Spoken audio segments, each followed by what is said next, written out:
My father built Morrison Manufacturing from nothing. He started in a garage in 1985 and grew it into a precision parts company with 200 employees and $28 million in annual revenue. He was proud of what he built, proud enough to make sure I understood every aspect of the business from the time I was 16, working summers in the warehouse, then in accounting, then in sales, learning it from the ground up. When he remarried after my mother died, I was 23 and already working as his operations manager. Diane was nice enough at first, a widow with 3 daughters close to my age. Dad was lonely. I wanted him happy. I didn't object when he married her 6 months after they met. I should have objected when he hired her. Diane became the office manager, overseeing administrative functions, scheduling, and coordination between departments. A year later, he hired her oldest daughter, Lauren, as a sales manager, then Madison in marketing, then the youngest, Sophie, as an HR assistant. One by one, my father brought them into the company, gave them good salaries, and taught them the business. I told myself it was fine. They were family now. Family helps family. That's what Dad always said. But they didn't treat me like family. They treated me like competition. Lauren would undermine me in meetings, questioning my decisions in front of clients. Madison would forget to include me in email chains about marketing campaigns. Sophie would gossip about me to other employees, suggesting I only had my position because of nepotism, while she and her sisters had earned theirs. The irony was almost funny. Almost. Dad died 3 months ago, heart attack at his desk, quick and unexpected. He was 62. At the funeral, Diane cried appropriately. Her daughters looked somber. They all told stories about how wonderful he was, how much he meant to them. The will reading was 2 weeks after the funeral. Dad's attorney, Robert Morrison, no relation, despite the shared name, read through the document in his office conference room. The house went to Diane, along with a life insurance payout of $500,000. Some investments and savings were split between her and her daughters. Then Robert got to the business. Morrison Manufacturing, including all assets, intellectual property, client contracts, and real estate, I leave entirely to my daughter, Catherine Morrison, trusting her to continue the legacy I built and to lead the company with the same dedication she's shown for the past decade. The room went silent. Diane's face turned white, then red. Lauren actually stood up. "That can't be right," she said. "We work there. We've been working there for years. We should at least have shares." The business was never incorporated to include shareholders outside of Mr. Morrison himself, Robert explained calmly. Catherine has been listed as successor owner in his estate documents for 8 years. This shouldn't be a surprise. But it was, to them. They'd assumed Dad would split everything evenly, or that Diane would inherit the business. They'd never imagined I'd own the company outright, that I'd be their boss in every legal sense. I didn't say anything at the reading, just thanked Robert and left.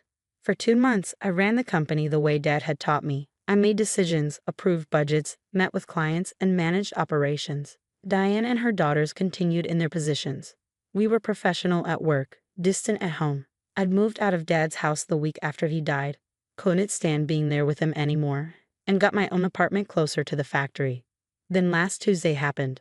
I'd gone back to Dad's house, my childhood home, to pick up the last of my belongings, things I'd left behind when I moved out quickly. Photos, books, some clothes I wanted.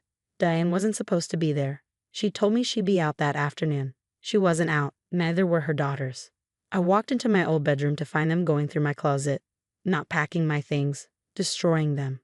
Lauren had scissors. She was cutting through one of my work blazers, a charcoal gray Armani I'd saved for months to buy, the one I wore to client meetings and presentations. Madison was tearing a silk blouse, literally ripping it down the middle. Sophie was pulling dresses off hangers and throwing them on the floor. "What are you doing?" I said, hearing the shock in my own voice. "Cleaning out trash," Diane said from behind me. Before I could turn, she grabbed my arms, pulling them back and holding me in place. She was stronger than she looked, or I was too surprised to fight effectively. She pushed me against the doorframe, her hands like clamps on my wrists. "You dress like trash anyway," Lauren said, cutting through another blazer. "Trying to look professional, trying to act like you're better than us. You're not better. You're just your father's favorite, and now you think you own everything." "I do own everything," I said quietly. "I own the company. I own your jobs. Let go of me." "You own nothing that matters," Madison said, shredding a dress I'd worn to Dad's funeral. "You're just a girl playing business, wearing expensive clothes to pretend you're competent." I stopped struggling. stood very still. Watched them destroy $8,000 worth of professional wardrobe, piece by piece. Suits I'd bought for board meetings. Dresses I'd worn to industry conferences. The blazer Dad had given me when I made my first major sale. They were laughing, all of them. Diane held my arms while her daughters destroyed my clothes and laughed like it was the funniest thing they'd ever seen. I didn't fight, didn't scream, just memorized every detail. The scissors in Lauren's hand, the way Madison's fingers tore through silk. Sophie filming it on her phone, recording the whole thing. Diane's grip on my wrists, hard enough to leave marks. When they finished, when my closet was full of shredded fabric and broken hangers, Diane let go. I walked out without saying anything, got in my car, bruises forming on my wrists, and drove straight to my attorney's office. I need to terminate 3 employees and evaluate a 4th, I told her. I need to make sure it's done legally properly so they can't sue, but I need them gone. Patricia Chen was my corporate attorney. She'd handled Dad's business legal work for 15 years.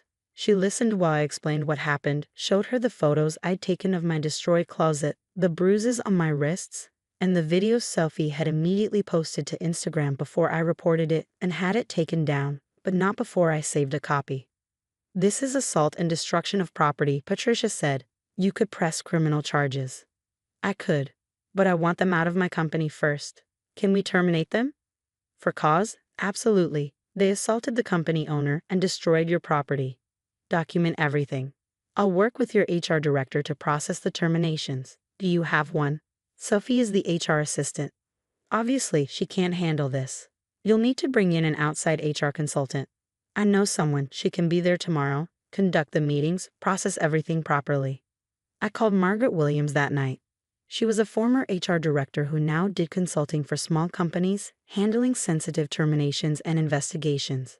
She agreed to come in the next morning. I didn't sleep that night. I lay awake thinking about my father, about how he brought these women into his life and his company, trying to build a family after my mother died.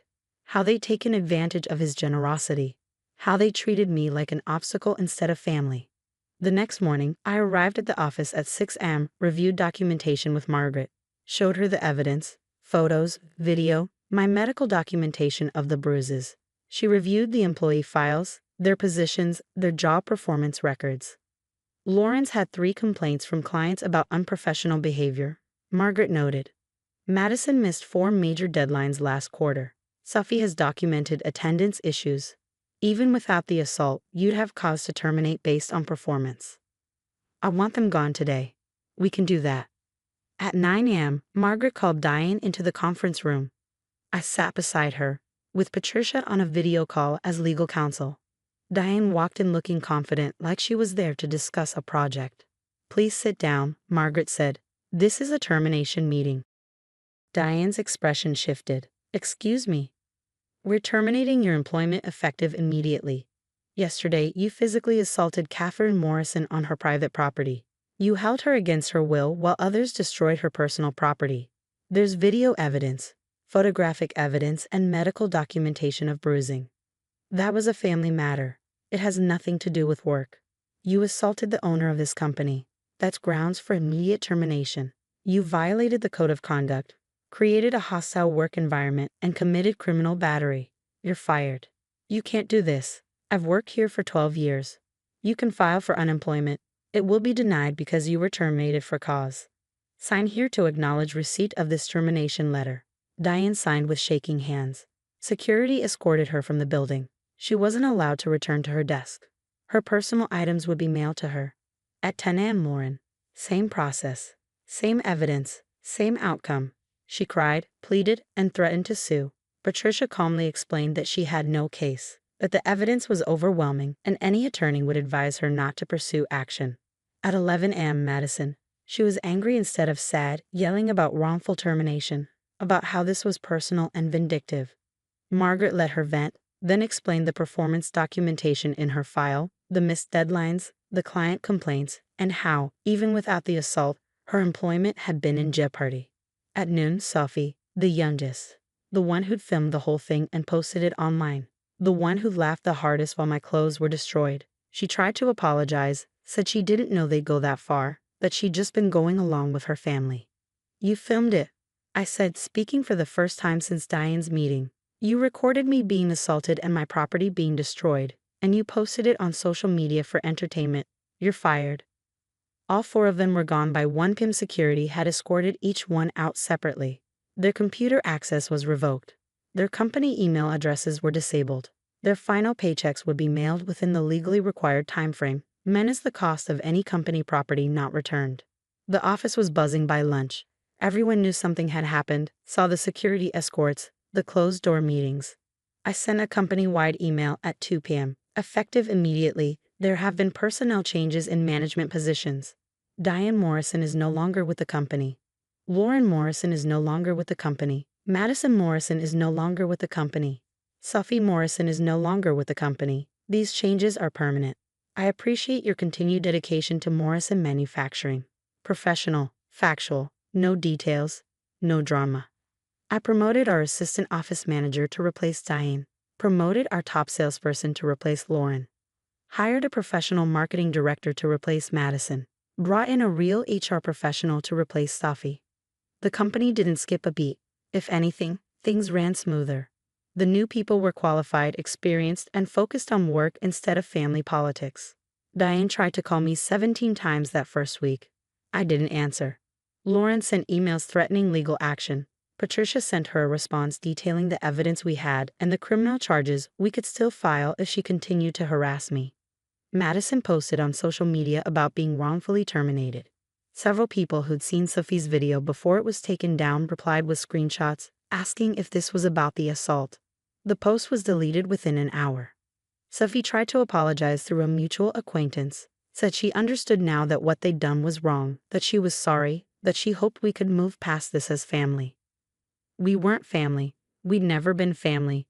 They were people who married into my life, took advantage of my father's generosity, and then tried to destroy me when they didn't get what they felt entitled to. 3 months later, I'm still running Morrison Manufacturing. Revenue is up. Employee morale is up. We've landed 2 major new contracts.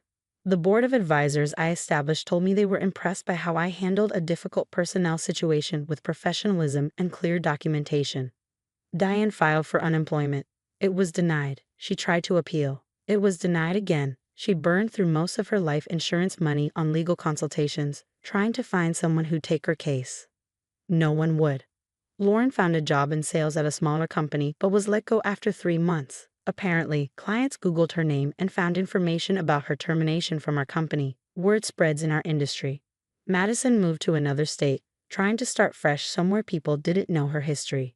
Sophie got a job in retail. Last I heard, she was still there, making $12 an hour instead of the $45,000 salary she'd had working for me. I replaced my entire wardrobe. Better pieces this time, more expensive. I earned them. I wear them to meetings where I make decisions about a company my father built and trusted me to run. Sometimes people ask if I feel bad about firing them, about destroying their careers, about the financial hardship they're facing. I think about Diane holding my arms while her daughters destroy my clothes. I think about them laughing. I think about Sophie filming it and posting it online like it was entertainment. Then I think about the company my father built, the 200 employees who depend on it for their livelihoods, the clients who trust us, the legacy I'm protecting. No, I don't feel bad. They assaulted me and destroyed my property because they thought I was weak. Because they thought owning the company didn't mean I'd actually use that power. Because they thought family meant I'd tolerate anything. I proved them wrong in the most professional way possible. Documentation, witnesses, legal process, HR protocols. Not revenge, just consequences. My father taught me how to run a business. He taught me how to make hard decisions, how to protect what matters, how to lead with both compassion and strength. He also taught me that sometimes the hardest decision is removing people who are toxic, even when they're family, especially when they're family. I learned that lesson well. Morrison Manufacturing is thriving. I'm thriving. And 4 people who thought they could destroy me learned exactly how much power I actually had. All it took was 1 meeting with HR.